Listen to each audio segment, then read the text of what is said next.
As the UPA completes 9 years in office, 4 years for this particular term, NDTV spoke to senior NCP leader and Cabinet Minister Praful Patel about the government's performance. Patel admitted that the government needs a course correction and needs to do more to win the perception battle. But faced with allegations of scams and corruption scandals, he still feels the UPA can recover in spite of faltering. Well, as UPA completes 4 years in office and gets ready to submit their report card to the people, the opposition says this has been the most corrupt government India has ever seen. How do the allies what do the allies make of these comments? I am now joined by Senior Cabinet Minister and NCP leader Praful Patel. So thank you very much for talking to us. Let me put this very bluntly to you. Is UPA 2's performance a liability or an asset when you go to people to seek votes for the next elections? And will you be part of this group, pre-poll ally of UPA?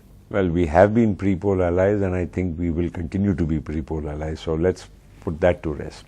Issue is, yes, certainly the last 4 years, UPA 2 especially, has been hit by a couple of big issues which have engaged the nation, and rightly so. So we do not have any two opinions on the fact that, yes, issues of corruption have been important to the nation, and rightly so. But to say that, all is lost only because certain things have happened, I think there has been corrective action. Not that anybody has been protected. Action against people or ministers have also been taken. It's the fact that, yes, a couple of things have come one after the other, and which has created a lot of negativity. But the fact also remains that there has been a lot of good things taken and decisions taken by the government over the years. Even if you look at the economy, it's not faltered the way the global economy has faltered. But it's come down. Yeah, of course. You started at 9%, it's now 5.5%. Yeah, but it's not to say that it could have been worse or better. The fact is that in spite of all the pressures, that we have not faltered as much as probably other nations have. But that's one side of it.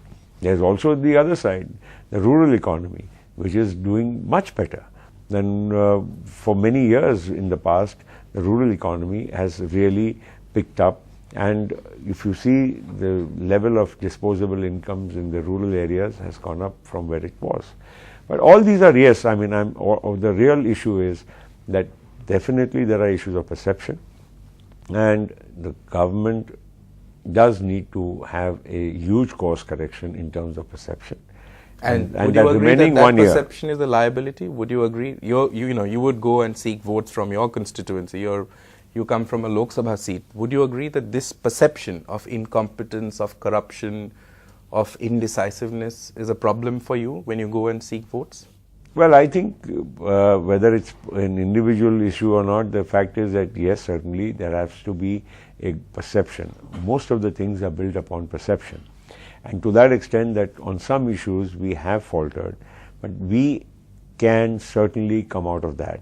And the fact is, as I said, that there have been some good decisions taken by this government, whether it's social welfare measures, whether it's measures for the poor, whether they are measures which are overall good for the Indian economy.